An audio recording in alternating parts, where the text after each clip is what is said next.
Ja toisesta asiasta, vielä näistä sodista ja siitä, että kuinka NATO on ollut Irakissa, Afganistanissa, Libyassa, niin kuin liittoutuneetkin,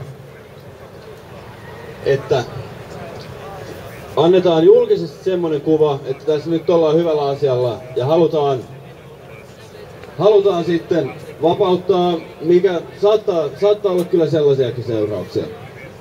Mutta Iraki, öljy, Afganistan, tällä hetkellä siellä viljellään enemmän oopiumia kuin koskaan, mikä on vähän kummallista. Libya, suurimmat öljyvarat. Että en nyt tiedä, että onko tässä nyt kyse vaan siitä, että pelastetaan maailmaa. Ja loppuun haluaisin siteeraa Chuck D:tä. Don't believe the hype. Kiitos.